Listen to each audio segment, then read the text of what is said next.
kita semua. Shalom. Sukacita. Kita sudah disegarkan oleh pujian penyembahan dan kesaksian pujian oleh gembala kita. Ya, saya pribadi sungguh sangat terpacu dengan orang tua yang selalu rindu belajar. Ya, ini himbauan juga bagi generasi muda, jangan pernah berhenti untuk belajar. Ya, jangan cukup puas dengan S1 atau yang sudah S2, jangan cukup puas, belajar terus. Mungkin tidak di dunia pendidikan secara formal, tetapi di dunia pendidikan secara formal dalam kehidupan sehari-hari. Puji Tuhan, kita akan mendengar firman Tuhan. Sebelum mendengar firman Tuhan, kami juga bersyukur kalau semalam kami sudah masuk vaksinasi kedua. Ya, kami sehat. Bapak Ibu Gembala, saya pribadi sudah disuntik. Ya, tinggal istri dan rekan-rekan guru-guru mungkin tanggal 17. Jadi himbauan dari penggembalaan bagi yang belum disuntik, suntiklah cepat sebelum itu berbayar. Ya, karena semua nanti urusan surat menyurat harus ada kartu vaksinasi. Ya, jangan nanti ibarat pepatah berkata, jangan waktu terdesak baru kita cangkol untuk menggali lubang, tapi sediakan dulu lubang, baru ketika kita terdesak sudah ada penampungan. Ya, oleh sebab itu minggu lalu kita sudah mendengar firman Tuhan. Saya terberkati dalam satu kata dalam Wahyu pasal 9 ayat yang ke-20. Coba kita buka kembali Wahyu 9 ayat yang ke-20. 9 ayat yang ke-20. Demikian. Tetapi manusia lain yang tidak mati oleh malapetaka itu tidak juga bertobat dari perbuatan tangan mereka. Mereka tidak berhenti menyembah roh-roh jahat dan berhala-berhala dari emas dan perak, dari tembaga, batu, dan kayu yang tidak dapat melihat atau mendengar atau bicara. Nah, ada satu penekanan yang minggu lalu kita dengar bahwa walaupun sudah kena siksaan begitu berat, mereka tidak mau bertobat. Ya, kata tidak mau bertobat itu terngiang-ngiang dalam pikiran hati saya, sehingga muncullah satu perenungan dalam pembacaan yang akan kita baca sebentar, bahwa kalau kita hidup di dalam kekerasan hati, keras hati, kita sulit bertobat, kita sulit berubah. Ya. Nah, di dalam Roma, coba kita buka Roma pasal 2. Roma pasal 2 ayat yang ke-5 dimulai. Roma pasal 2 dimulai dari ayat yang ke-5. Demikian. Tetapi oleh kekerasan hatimu yang tidak mau bertobat, engkau menimbul murka atas dirimu sendiri. Pada hari waktu mana murka dan hukuman Allah yang adil akan dinyatakan. Saya melihat di Wahyu tadi adalah tingkatan ketika Roma ini berbicara tentang kita tidak mau bertobat karena kekerasan. Wahyu 9 itu merupakan satu puncak ketidakmautawan umat Tuhan yang sudah keras hati. Keras hati ini karena mereka tidak mau melakukan. Mereka enggan, mereka tidak mau meresponi firman. Ya. Kami berdoa supaya jemaat umat Tuhan yang hadir pada saat siang hari ini tidak ada yang keras hati. Amin. Setiap firman yang disampaikan bertujuan untuk mendidik, untuk mengajar, untuk menyatakan kesalahan, untuk memperbaiki kelakuan. Kalau ada kelakuan umat Tuhan, kelakuan hamba Tuhan, kelakuan pelayan Tuhan yang belum sesuai dengan firman Tuhan, rendah hati, lembutkan hati, kita berubah bersama. Kalau kita berubah, siapa yang beruntung? Kita sendiri yang beruntung. Bicara surga masing-masing. Tadi malam sebelum tidur saya bercerita dengan istri. Bicara panjang lebar tentang kehidupan ini singkat dan sementara. Saya berkata, banyak orang menghabiskan tenaga, pikiran, kekuatannya hanya untuk bekerja, berjerih lelah, untuk apa yang akan ditinggalkan. Tapi banyak orang tertutup matanya kepada apa yang akan menanti di masa depan, yaitu kehidupan yang kekal. Banyak orang tertutup matanya, terbuka hanya hal-hal jasmania. Gereja bertanggung jawab untuk menjelaskan bahwa hidup kita adalah sementara, Bapak Ibu. Hidup kita sementara. Soal kapan Tuhan panggil, itu waktu Tuhan, kedaulatan Tuhan. Kita tetap berdoa semua yang sakit dipulihkan. Kita tetap berdoa semua panjang umur. Tapi kita harus percaya Tuhan berdaulat atas hidup kita. Jangan melanggar kedaulatan Tuhan dengan memaksakan kehendak kita. Ketika kita berdoa kepada orang sakit, kita bukan memaksakan kehendak kita, tapi kita turut mengambil bagian dalam visi misi muliakanlah Bapa dalam segala hal. Jangan kita terbawa hawa nafsu dengan kita berdoa, kayak menyosok Tuhan, kayak terus. Boleh kita tidak jemu-jemu berdoa, boleh, tapi jangan untuk hawa nafsu. Firman Tuhan menegaskan hari ini adalah jangan kita sampai mengeraskan hati. Kalau kita mengeraskan hati, kita sama dengan menimbun murka atas diri kita sendiri, bukan menimbun berkat. Ada pepatah berkata, orang banyak berkata aku menerima berkat dari Tuhan, tapi orang itu belum tentu bertuhan. Dia merasa dia berkat dari Tuhan, tapi hidupnya tidak tahu apakah benar berkat daripada Tuhan. Hari Selasa kemarin kami membahas soal amnesia rohani.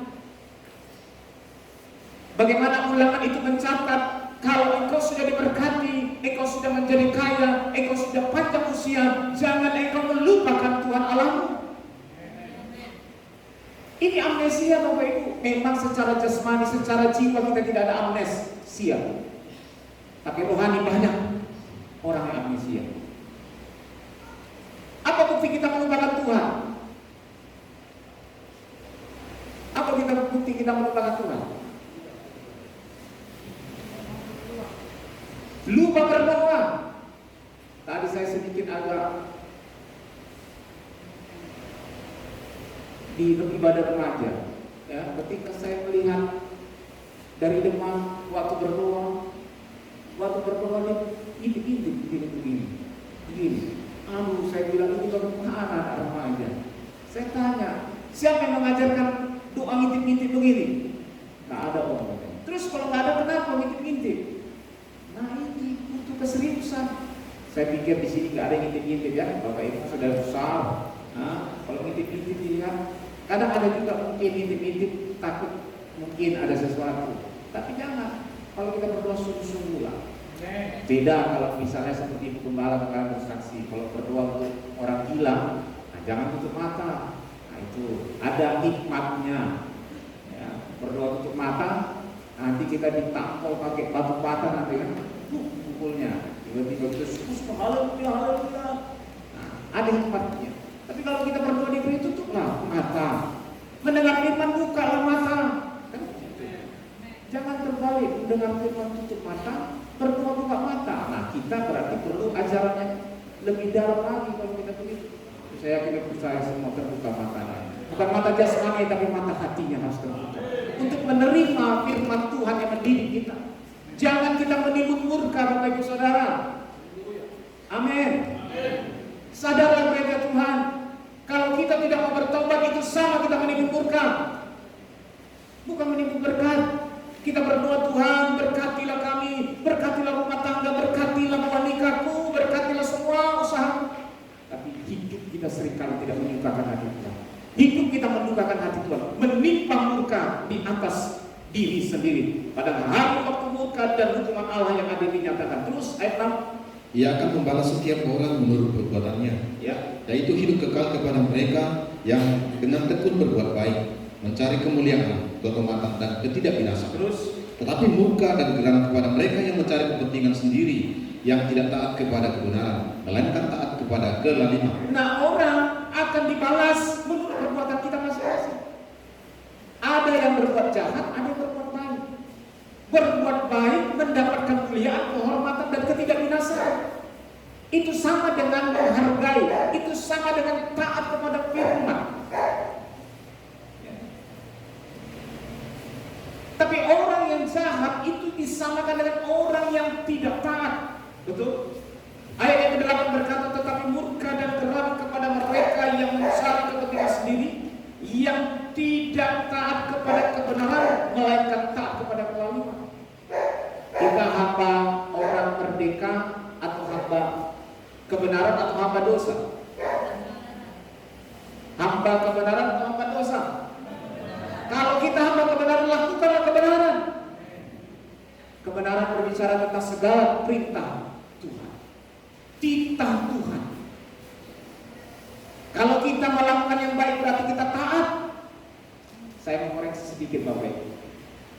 Ya, maafkan saya kalau mungkin sedikit ada koreksi dalam penyampaian firman. Tapi bertujuan untuk mendidik kita menyadari Tuhan. Contoh.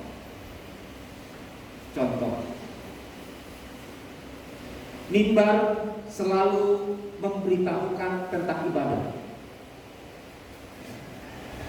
Hari Minggu ibadah jam 7, anak, remaja, jam 9 ibadah raya, jam 3 ibadah di Jogja. Hari Selasa ada ibadah PA jam 7 malam bersama dengan persiapan. Berapa banyak umat Tuhan yang tergembala di tempat ini yang meresponi? Sedikit. Saya berkata sedikit. Hanya segelintir orang yang sudah berusaha melakukan, tapi sebagian lagi masih tetap hidup di dalam penderian. Izinkan saya untuk menyampaikan ini secara terbuka, terang-terangan kepada kita semua. Ketika kita mau berbuat baik, taatlah kepada firman Tuhan. Taat kepada Tuhan, taat kepada otoritas kita. Di mana kita dikatakan berjemaat di dalam gereja.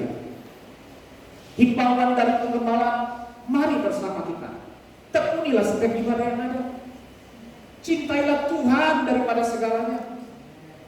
Kalau satu hari Tuhan sudah berikan 24 jam, satu minggu Tuhan sudah berikan 7 hari, apakah itu masih kurang Bapak Ibu? Satu hari kita pakai 8 jam sampai 12 jam bekerja. Baik kita di dagang, baik kita di karyawan, baik kita di usaha apapun. Kita sudah pergunakan waktu-waktu itu. Tetapi masih saja hari-hari ibadah masih tidak direspon.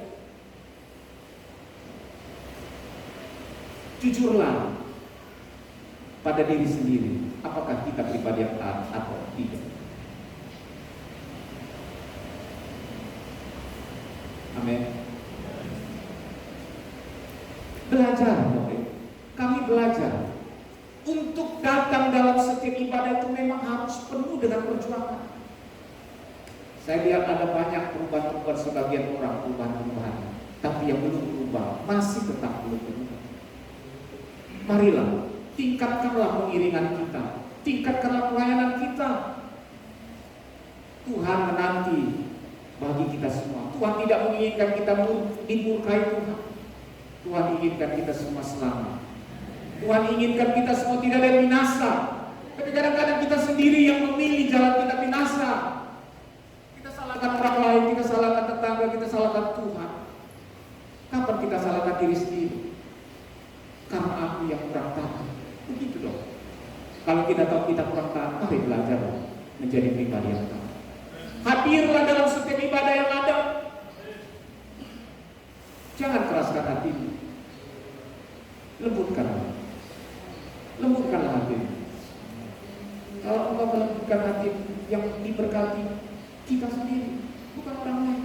Kami hanya berusaha menasihati, memberikan apa yang kami harus berikan, supaya kita semua berubah. Ya. Ayat yang ke-9, penderitaan dan kesesakan akan menimpa setiap orang yang hidup yang berbuat jahat. Pertama-tama orang Yahudi dan juga orang Yunani. Tetapi kemuliaan, kehormatan, dan damai sejahtera akan diperoleh semua orang yang berbuat baik. Pertama-tama orang Yahudi dan juga orang Yunani. Sebab Allah tidak memandang bulu. Nah, perhatikan, Allah tidak memandang bulu. Engkau orang Yahudi, engkau orang Yunani, tidak pandang. Kita orang Batak kan, orang Chinese kan, orang Jawa kan, orang Nias kan, tidak dipandang bulu kita, tapi Tuhan memandang hati kita. Maka ada pribadi yang meresponi firman Tuhan. Ada orang-orang yang taat kepada Tuhan. Itu yang Tuhan cari.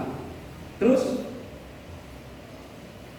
12. Sebab semua orang yang berdosa tanpa hukum Taurat akan binasa tanpa hukum Taurat, dan semua orang yang berdosa di bawah hukum Taurat akan dihakimi oleh hukum Taurat. 13. Karena bukanlah orang yang mendengar hukum Taurat yang benar di hadapan Allah, tetapi orang yang melakukan hukum Tauratlah yang akan dibenarkan. Bukan hanya kita yang mendengar dibenarkan, katakan amin. Tapi orang yang melakukan. Buat apa kita dengar kalau kita tidak melakukan? Buat apa ada perintah kalau kita tidak laksanakan? Kan seringkali ketika orang tua menyuruh anak, nah kalau ambilkan itu kan perintah. Kalau tidak dikerjakan itu jadi gak perintah itu?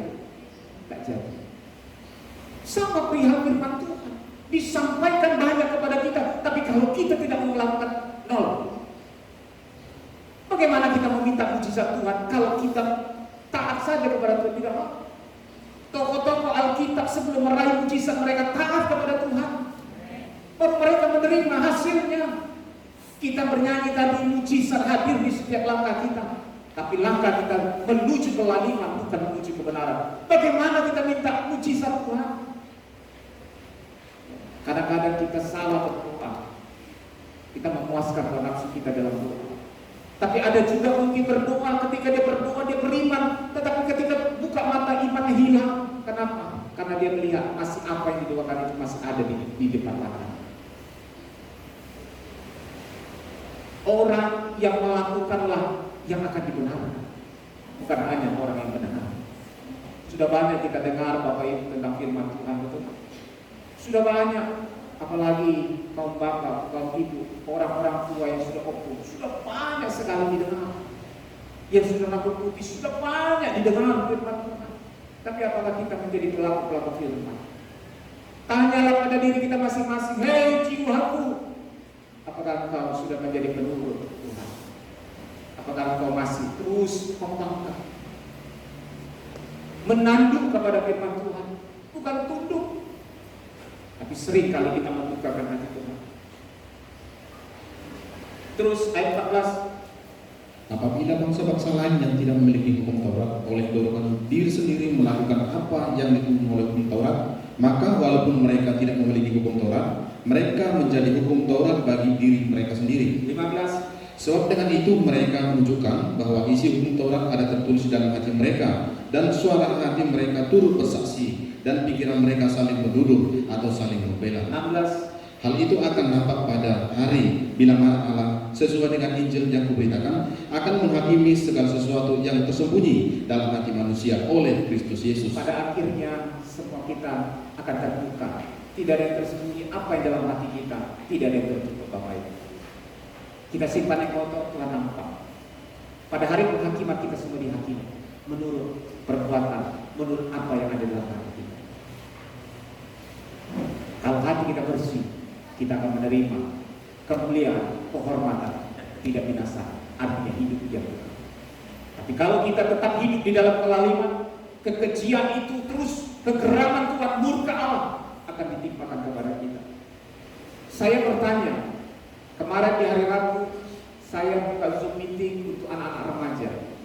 Bagaimana coba saya membahas satu pokok tema itu berbicara siapakah Yesus. Saya mau lihat respon anak-anak remaja kita tentang siapakah Yesus. Ternyata mereka semua mengetahui dan cukup baik pemahaman mereka tentang siapakah Yesus. Saya tidak percaya juga anak-anak muda, para bapak ibu orang tua sudah sangat memahami siapakah Yesus. Amin. Sehingga kita tidak lagi tergoncang ketika kita ditanya tentang iman kita. Kenapa kamu sembah Yesus? Kenapa Yesus kau Tuhankan? Itu tidak menjadikan goyah iman kita. Karena kita sudah punya dasar yang teguh tentang pemahaman siapakah Yesus. Tapi ada satu pemahaman siapakah Yesus yang saya tekankan. Bukan hanya dia penolong, bukan hanya dia penyembuh, bukan hanya dia penyelamat, bukan hanya dia sahabat, bukan hanya dia raja. Tetapi saya tekankan, Yesus itu adalah yang mengubah hati manusia. Saya bertanya, kalau kita datang ke tempat ibadah, kita berjumpa dengan siapa? Betul. Kita ibadah berjumpa dengan siapa? Wow. Turun suaranya. Berjumpa dengan siapa? Loh, kita mau beribadah jumpa sama siapa? Tuhan kan? Kita memuji Tuhan, kita menyembah Tuhan, kita mendengarkan firman Tuhan, kita berjumpa dengan siapa? Tuhan Yesus. Yakin. Walaupun kita berjumpa dengan teman-teman seiman yang lain, tapi tujuan pokok kita adalah berjumpa dengan Yesus. Apa tandanya orang berjumpa dengan Yesus? Sukacita. Sukacita. Betul? Apalagi tanda orang berjumpa dengan Yesus? Ada perubahan hidup.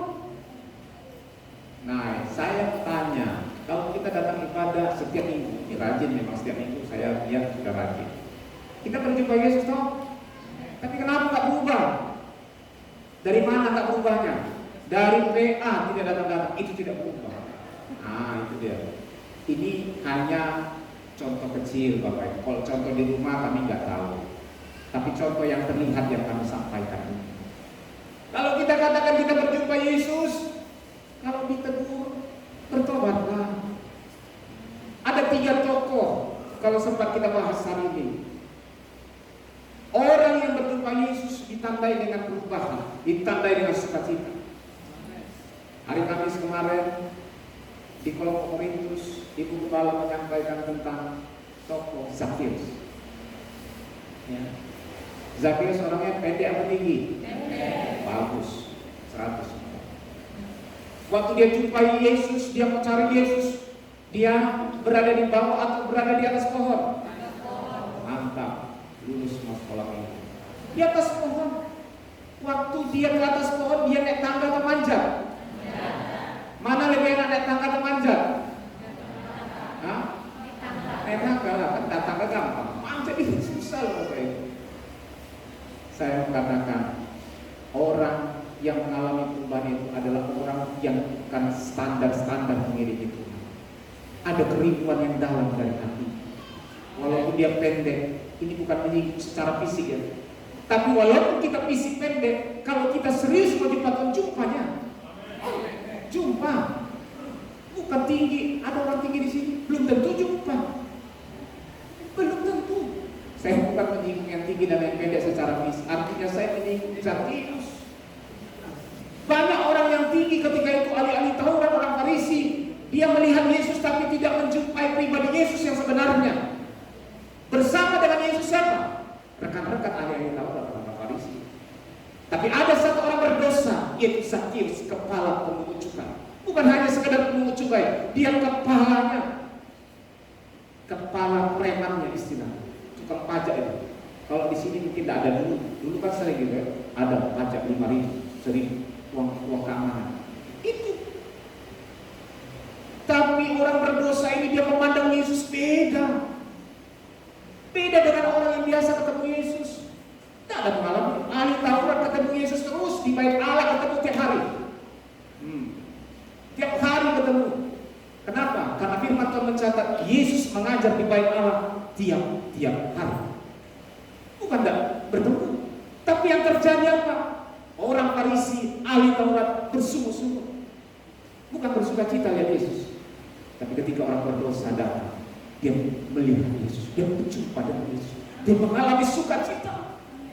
Kalau nggak percaya kita baca bukunya, kitab dalam Lukas 19 ayat yang pertama sampai yang 10. Silakan. Kita akan membaca Lukas pasal 19. Ya. Dimulai dari Ayat pertama sampai 10. ayat pertama sampai dengan 10 demikian dengan perikop Zakheus. Yesus masuk ke kota Yeriko dan berjalan terus melintasi kota itu. Di situ ada seorang bernama Zakheus, kepala pemungut cukai, dan ia seorang yang kaya. Ia berusaha untuk melihat orang apakah Yesus itu, tetapi ia tidak berhasil karena orang banyak, sebab badannya pendek. Maka berlarilah ia mendahului orang banyak, lalu memanjat pohon ara untuk melihat Yesus yang akan lewat di situ. Ketika Yesus sampai ke tempat itu, ia melihat ke atas dan berkata, "Zakheus, segeralah turun, sebab hari ini aku harus menumpang di rumahmu." Lalu Yakobus segera turun dan menerima Yesus dengan sukacita. Tetapi semua orang yang melihat hal itu bersungut-sungut. Katanya, ia menumpang di rumah orang berdosa. Sebentar. Perhatikan ayat 7. Siapa yang bersungut-sungut di sini?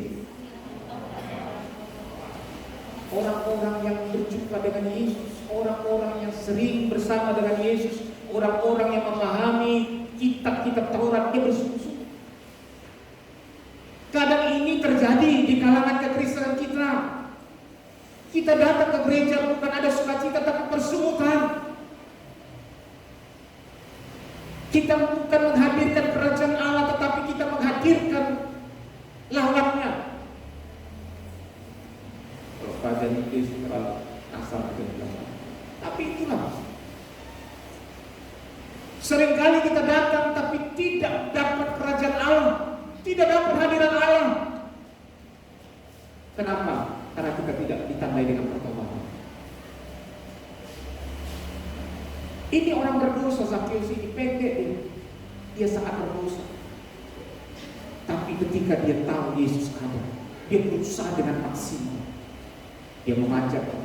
Tidak ada yang menghalangi kita untuk berjumpa Yesus. Masalah seberat apapun, kalau kita mau, pasti bisa. Kita diberi hikmat, diberi akal budi untuk apa? Untuk bisa berjumpa dengan Yesus. Cuma kita malas. Keterbatasan ini Tuhan tahu. Aku sekarang lagi terbatas, gak bisa.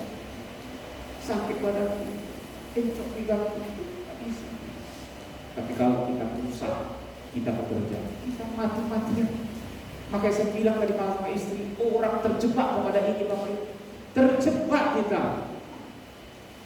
Dalam pelayanan banyak orang mencari popularitas, bukan mencari bagaimana Tuhan disenangkan, tampil bagaimana jam terbang tinggi, tapi tidak mengerti bahwa tujuan dalam pelayanan itu menyenangkan. Kemarin hari Jumat kami sedikit cerita bikin pelayanan presentasi. Dalam pelayanan ini bukan hanya sekedar penonjolan skill, tapi Tuhan mau lihat ada pribadi-pribadi yang menyembah. Bukan hanya skill itu dibutuhkan gereja, tapi pribadi yang bertobat itu dibutuhkan Tuhan. Buat apa kita melayani kalau pada akhirnya kita masuk neraka? Ya. Tapi kalau kita melayanilah sungguh-sungguh seriuslah. Siapa yang kita layani? Siapa yang kita sembah? Siapa yang kita puji? Orang berdosa ini bertobat. Ayat yang ke-8 apa dikatakan? Tetapi Zakheus berdiri dan berkata kepada Tuhan, Tuhan, setengah dari milikku akan kuberikan kepada orang miskin, dan sekiranya ada sesuatu yang kuperas dari seorang, akan kukembalikan 4 kali lipat. Bapak Ibu tahu kenapa Zakheus melakukan ini? Karena ini firman Tuhan yang dia langgar. Ini firman Tuhan yang dia langgar. Tapi ketika dia menyadari ada firman yang dia langgar, dia bertobat, dia melakukan. Baca dalam Imamat pasal 6 ayat yang pertama sampai yang kelima.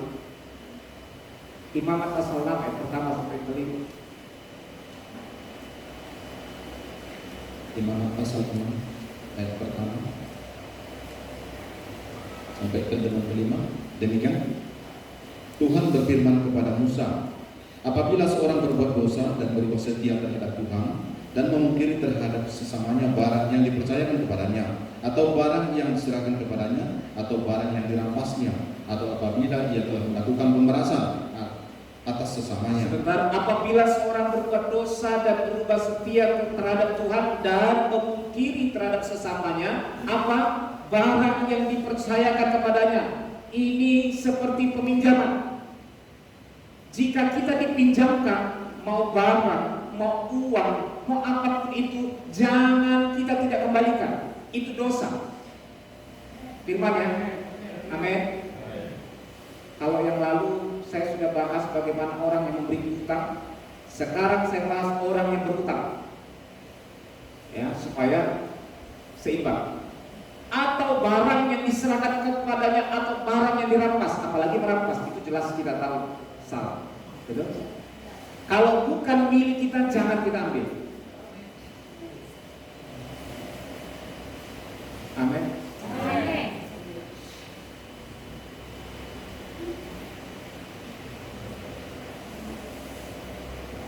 apabila ia telah melakukan pemerasan. Nah, ini dilakukan Zakius nih atas sesamanya. Ayat 3. Atau bila ia menemui barang hilang dan memungkirinya, dan ia bersumpah dusta dalam perkara apapun yang diperbuat seseorang sehingga ia berdosa. Nah, ini gini.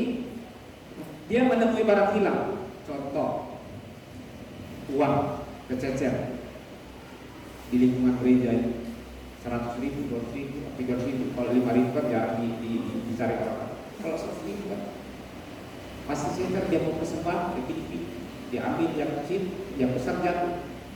Datang yang tetangganya dari belakang, kan misalnya contohnya Bapak Visi sedang berdoa, datang itu kemarin, jangan disakiti diambil. Dia tidak kembali itu dosa. Dia bersumpah, tidak ada, aku tidak ada ambil, itu dosa. Amin. Tidak ada di sini ya. Tidak lah, di sini orang-orang dengan hadirat Allah dia tidak melakukan. Tapi kalau ada bertobat, itu saja. Teruskan. Apabila dengan demikian ia berbuat dosa dan bersalah, maka haruslah ia memulangkan barang yang telah dirampasnya atau yang telah diperasnya atau yang telah dipercayakan kepadanya, atau barang hilang yang ditemuinya itu, atau segala sesuatu yang dimungkirinya dengan sumpah dusta. Haruslah ia membayar gantinya sepenuhnya dengan menambah 1/5. Haruslah ia menyerahkannya kepada pemiliknya pada hari ia mempersembahkan kurban penebus salah. Kalau sudah begitu, dia tambah berapa? 1/5. Zakius melakukan seperti itu, malah dia 4 kali 1/4. Betul? Dia balikkan. Itu bukti kita bertobat. Kalau Tuhan menasihati ibadah itu satu keharusan. Ulangan 6 itu banyak kali bicara tentang harus. Dari banyak orang masih ya, begitu. Kalau kita bertobat, kita berubah ketemu Yesus, kita harus melakukan setiap perintah Tuhan. Lakukanlah dengan setia sampai Tuhan datang menjemput kita semua. Apapun itu, dalam hal kecil apapun, lakukanlah. Kalau Tuhan menasihati kita lewat firman-Nya, marilah kita tekun dalam ibadah yang ada. Tekunlah, berjuanglah sampai maut yang memanggil. Ketika kita masuk dalam kubur, maka selesailah tugas kita. Selesailah tanggung jawab di bumi ini. Kita akan mempertanggungjawabkan semua di hadapan kita. Zakius orang berdosa, dia bertobat. Tapi ada orang-orang ahli Taurat, orang-orang Farisi yang selalu bersama-sama dengan dia tapi tidak pernah bertobat. Kita pada posisi yang mana? Posisi ahli Taurat, Farisi, atau orang berdosa? Tergantung kita. Jangan kita bilang aku orang berdosa tapi tidak bertobat-tobat. Lihat Zakius, ketika dia jumpa Yesus tidak panjang lebar, dia terima Yesus dengan sukacita, dia terus langsung melakukan apa yang dikatakan firman. Saya yakin dan percaya ketika Yesus inap di rumah Zakius, Yesus tidak membahas soal bagaimana cara menghitung pajak, bagaimana cara hitung laba. Tidak, itu Yesus bahas. Yesus pasti membahas soal bagaimana firman Allah yang memberikan kehidupan. Makanya dalam Ulangan 6 kemarin kita sudah bahas bagaimana hidup kita harus senantiasa, waktu kita duduk, waktu kita berbaring, waktu kita dalam perjalanan, waktu kita bangun, kita harus senantiasa memperkatakan apa? Firman Tuhan. Karena firman itu yang membangkitkan iman. Cukuplah kita di tempat kerja bicara kerja, tapi sebisa mungkin bicarakan firman dimanapun kita berada. Firman itu berkuasa, bukan hanya ketika kita bicara, tapi ketika kita melakukan. Banyak orang yang enggan melakukan, tetapi himbauan hari tokoh-tokoh Alkitab yang kita tahu ketika mereka jumpa dengan Tuhan, mereka mengalami perubahan hidup. Saulus, tahu Saulus? Sebelum dia bertobat, si Saulus apa kerjanya? Oh, dia menyiksa pengikut-pengikut Yesus. Tapi ketika Yesus tangkap, dia berjumpa secara pribadi. Apa yang dilakukan Saulus? Dia bertobat, dia berubah. Dari dahulu yang mengejar, menyiksa orang percaya, dan ketika dia berjumpa dengan Yesus, dia mengalami perubahan hidup, dia memberitakan Yesus adalah Tuhan. Jangan kita menjadi orang-orang yang munafik. Jangan kita menjadi orang-orang Farisi, tahu firman tapi tidak mau melakukan. Seringkali kita menuduh orang lain, menuding orang lain kepada firman yang kita paham. Firman itu seringkali tidak nyamplok dalam hati kita, tapi seringkali kita arahkan ke si A, si B, si C, si D. Bagaimana kita mau tertolong Bapak Ibu? Kita hanya kayaknya bersama-sama, kayaknya kita melayani tapi tanpa perubahan hidup. Tuhan tidak berkenan kepada orang-orang demikian. Tuhan berkenan kepada orang berdosa yang mau bertobat. Kepada perempuan Samaria, ketika dia kedapatan berzina, ahli-ahli Taurat, orang Farisi itu membawa dia untuk apa? Untuk dihakimi. Ini orang berdosa yang tidak tahu diri. Dia mengatakan di ahli Taurat, sok-sok membawa orang perempuan Samaria. Tapi ketika perempuan Samaria itu masuk dalam sebuah kumpulan di mana di situ Yesus ada, apa yang Yesus lakukan? Apakah Yesus menghukum? Tidak. Tapi Yesus memberikan sarana untuk dia bertobat. Tapi pesan Yesus, jangan. Ketika Yesus berjumpa seorang perempuan Samaria di sumur Yakub,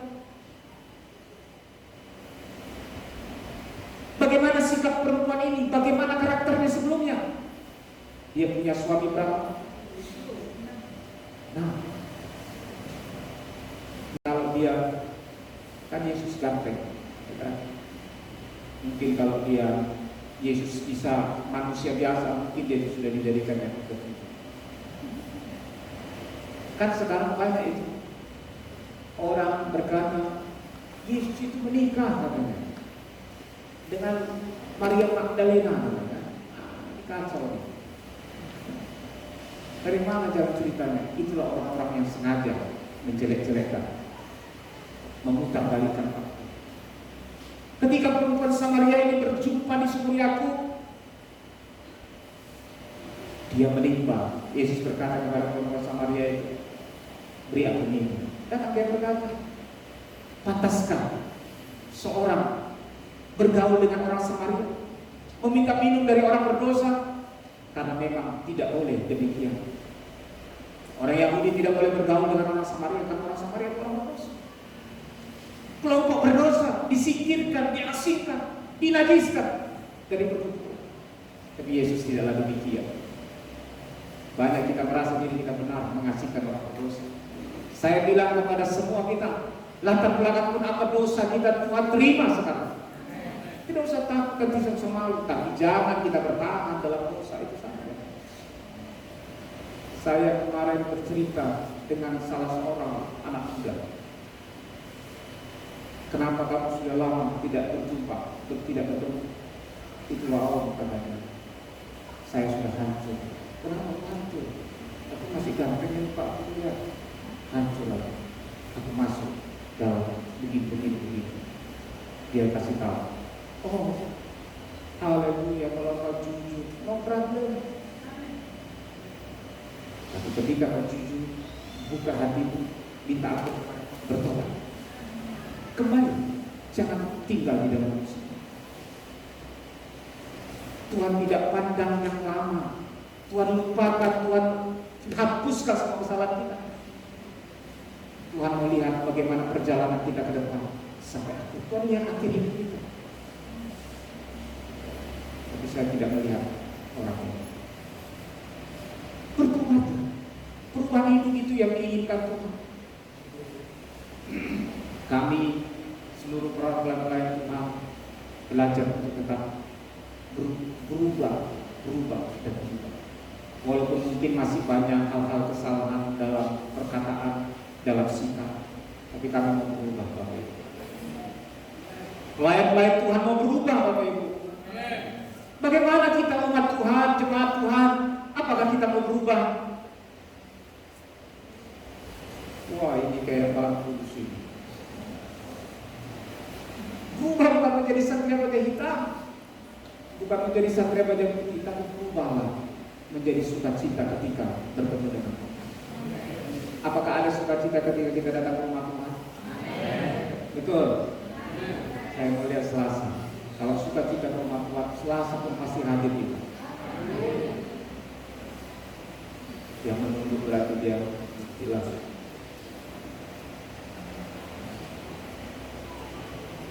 Ayat yang ke-9, Lukas 19.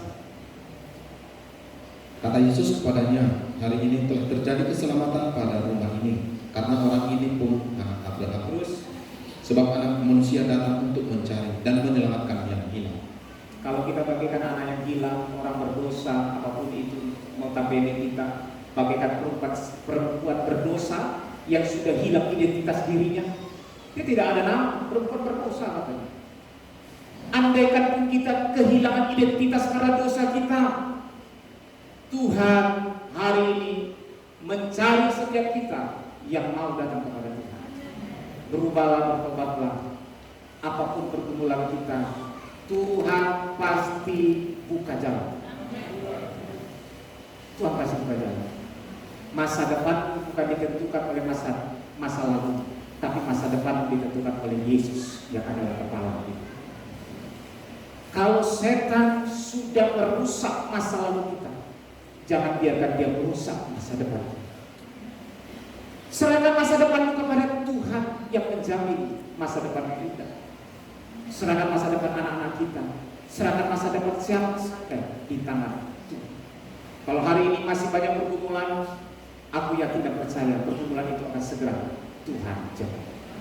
Amin. Ketika Mazmur berkata, ketika keadaan itu dipulihkan, keadaan itu dipulihkan, keadaan seperti apa? Bermimpi. Nanti ketika gereja kita ini sudah selesai direnovasi pun, nanti kita akan lihat wajah barunya seperti bermimpi. Kalau saya lihat gambar yang bagus, tapi nggak tahu hasilnya nanti. Makanya butuh himbauan kepada para tukang apapun, mau tukang lakon, tukang bangunan, tukang listrik, tukang desain. Habis ibadah ini, saya berharap kita kumpul sebentar, karena ada beberapa hal yang mau kita bahas menurut gambar yang sudah dikirim oleh kontraktor yang akan membangun gereja kita ini, supaya kita bersama-sama bisa memastikan jangan nanti salah. Kalau sudah mereka kerja, kita tidak bisa lagi, oh harusnya begini, harusnya begitu, tidak bisa lagi. Sekarang saya mohon untuk semua tukang ya, habis ibadah ini kita kumpul sebentar untuk membicarakan beberapa bagian hal-hal yang akan kita kerjakan untuk renovasi gereja kita. Firman Tuhan saya cukupkan sampai di sini. Saya tidak membahas hal yang lain, tapi saya ingin menitik beratkan bahwa marilah kita berubah oleh pembaharuan yang Tuhan kerjakan.